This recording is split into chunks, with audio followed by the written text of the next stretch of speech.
Well, thank you everyone. Pleasure to be here at the Code Conference.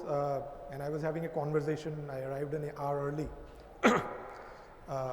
We in India are setting the right benchmarks as far as organizing fantastic conferences. And we were comparing it with the GitX conference and some of the other conferences. So real pleasure to be here and real pleasure to seeing the start of a community which grows on its own. And I'm super proud that we are making this progress. Now coming to the topic at hand, which is more about thinking as to how marketplaces are evolving in the country and marketplaces in general are evolving around us. I will divide this talk into two buckets, and in the first section I will talk about the last 10,000 years of trade and how we as humans have evolved to trade, and the progress that we've made in India till almost 2020s. And in the second half of my chat, I'll talk about where to find the future and what to look in the future. Because inspiring or getting inspired on what are the ideas that will change the way we do trade, the way digital marketplaces are operating, is going to be an important growth driver in some of the multi-trillion-dollar ambitions that we as India have for the future. But first, let me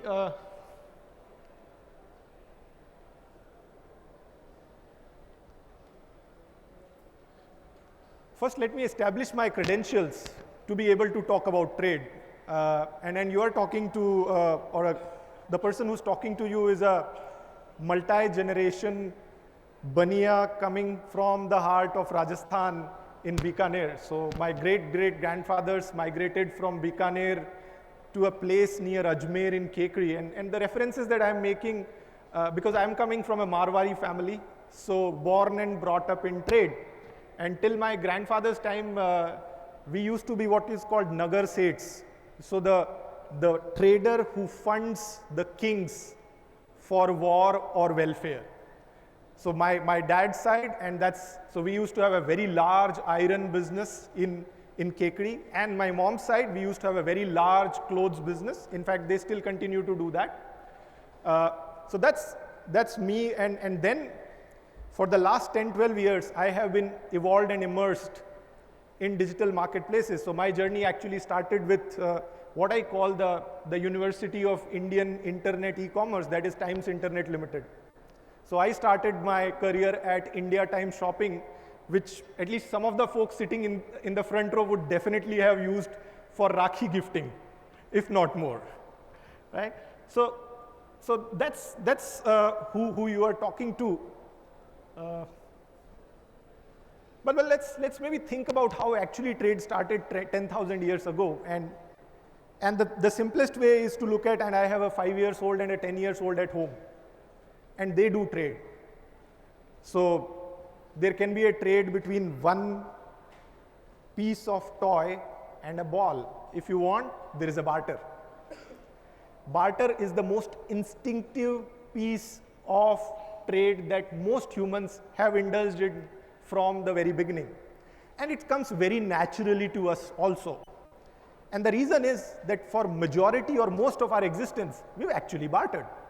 The real trade in currency is maybe a couple of thousands years old, but majority of our existence, because agriculture was invented maybe 10,000 years ago.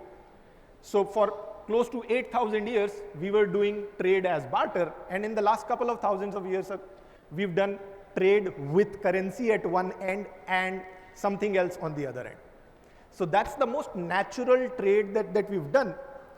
And from that, we've made rapid progress in how the trade has evolved from having marketplaces at one end to central sellers places, industrial revolution coming in our way, and then today where we are, and I'll sort of quickly fast forward and not bore you with the details, is that there is a massive amount of trade on the retail side, which is centralized in large marketplaces, and the evolution that has happened in our country, which is the digital marketplaces, which have come into being in the last 20 years or so. And again, I need to go to that side because the range seems, yeah. And this may be a slide which some of the people here would recognize from the past. And this is step one or step zero in the journey of how it happened. And some of the older marketplaces came in, and these were majorly marketplaces which stayed away from inventory, tried to make the users meet and then get the transaction done. But the real boom in India actually happened when we started around 2010. And where are we today? There are close to 300 marketplaces that operate in our country.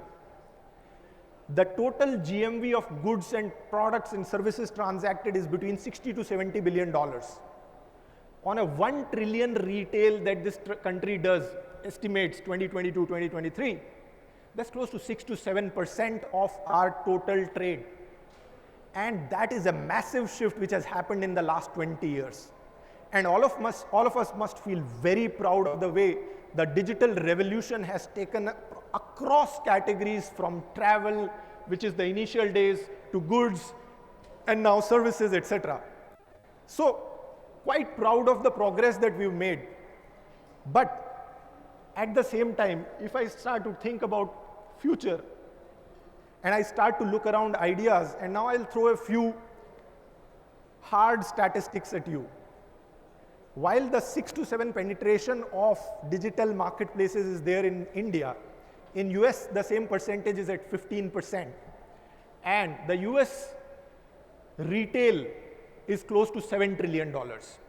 If I look at the Chinese GDP is at around $20 trillion in nominal terms. Chinese retail is at around $7 trillion. And Chinese digital marketplace penetration is at 30%. And they've achieved all this also in the 20 years. Which means that we might feel happy about the 6 to 7% that we have, or we can think about where to go from here or where the world has gone. And that is going to be the few ideas that I'm going to share with you as to where does the future hold for us as India and as digital marketplaces. What are the buses that we've taken?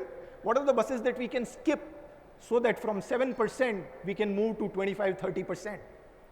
And if I try and analyze the Chinese ecosystem and the US ecosystem, the mega trends that come out of those, specifically in the goods digital marketplaces, are one, what is video-based social shopping, led by platforms like TikTok. And there is today not a very big TikTok version of India. And that is going to be one big mega trend that we should ideally see in the next few years. The second big mega trend is going to be that the supply chains, the supply and the demand side, both are going to get digitized dramatically. What has happened is in India in the last 10 years, the demand side, when customer buys from us, that is digitized.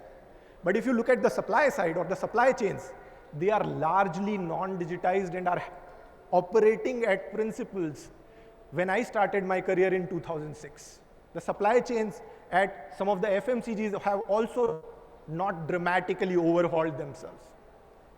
And that is the shift that has already started to happen in a platform called Pinduoduo. And Pinduoduo is a platform which at one side aggregates supply and at other side aggregates demand. So if you join Pinduoduo as a platform, you are given an option to join an existing group of demandees or start creating a new demand. You aggregate demand and then you go to the suppliers and tell them to produce in bulk for you. Reduces cost at both ends. And this platform is now giving huge competition to the old stalwarts of Alibaba Group, which is Tmall and Taobao. But the degree or the power at which, or the scale at which the Chinese ecosystem works today is to give you an example. In India, in the last 12 months, the GMV that we would have transacted would be between 60 to 70 billion dollars. Can anybody guess how much was the GMV transacted on 11/11 in China in one day? This was $77 billion. So in China, today, in one day, more digital e-commerce happened than our whole year. Of course, there are ways to push consumption on a given day, but this is to highlight the sheer magnitude of difference in scale and evolution that exists between different markets. The same comparison actually exists between the Black Friday, the Cyber Monday, and similar sales in India as well. And these are some of the major trends that will start to come in, which are going to be social commerce, which are going to be the digitization and aggregation of supplies on both the demand and the sell side. What is also going to happen in the future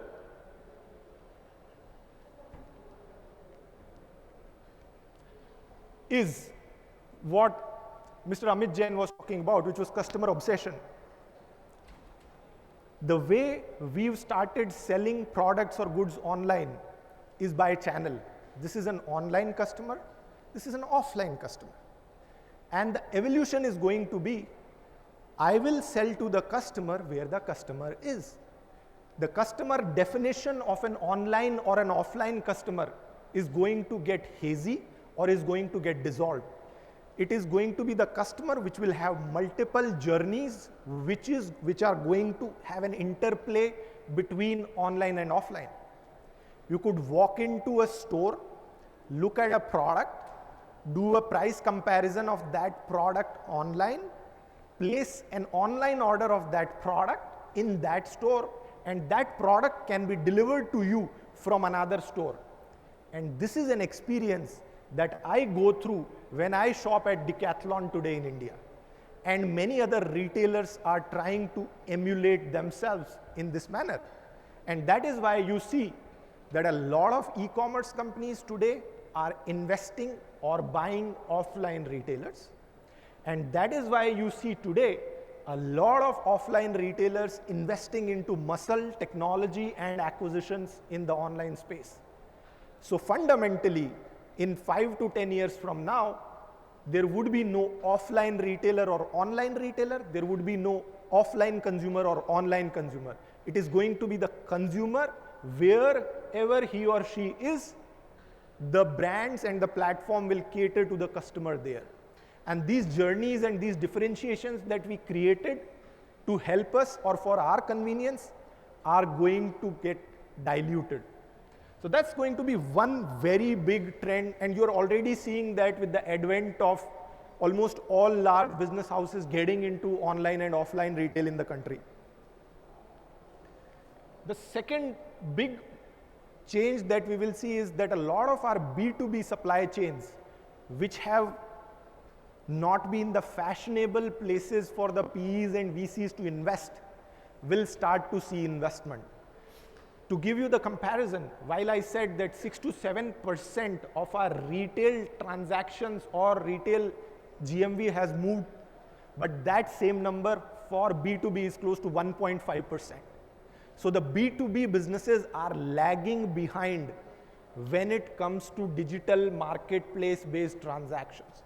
And this is also a reflection of how things got prioritized or sequenced in the investor ecosystem, how things got prioritized or sequenced in the way the founders or some of us channelized our energies. And this is going to be the innovation or the next step in the journey of digitization of marketplaces.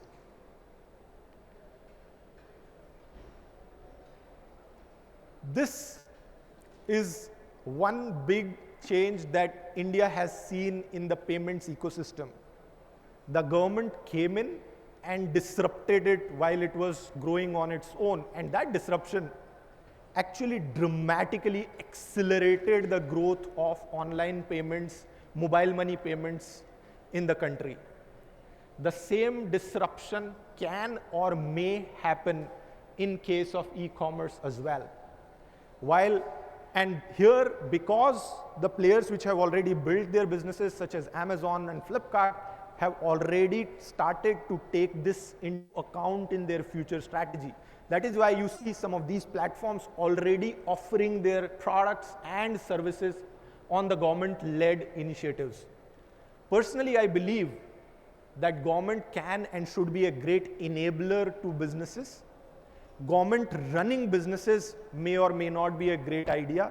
The reason that digital ecosystem has thrived so well in our country is because government kept supporting it from the behind, while the entrepreneurial energy of this country kept driving things from the front seat. I am hoping and I am expecting that the same continues. All these platforms are enablers which take this or give more energy and more fuel, but do not create bottlenecks, and that's my hope, and that's how the ecosystem has behaved up till now. But we should all, whosoever is building marketplaces in the digital ecosystem, be aware that this can disrupt or change the way your business model looks like for the future. Now a bit more fancy. Apple just launched its VR headset, which is immersive experience. The fantastic talk that my friend Raja gave around evolution of artificial intelligence, this is going to be definitively impacting the way platforms get built, the way products, services, businesses interact with platforms, technologically as well as from the customer experience perspective. My future worldview is that you are able to shop like you shop in a market or in a retail center sitting in the comfort of your home. And technology will continuously make that effort through things such as intelligent softwares and engines which tell or which recognize what you are supposed to or what you like. At the same time, experiences that get created give you the tangible feel of how marketplace really comes out. So to summarize, I think the Indian growth story in the last 20 years is something to be proud of, and there are some fantastic people who built this story in the room, so salute to them. But there is a massive, massive step jump required for us to take this 6 to 7% to maybe a 25, 30%. There are known ways to do that. And I am hopeful that in the next 10 years, the digital marketplaces in India would contribute to at least 15 to 20% of the retail business that happens in this country. Thank you. Thank you very much.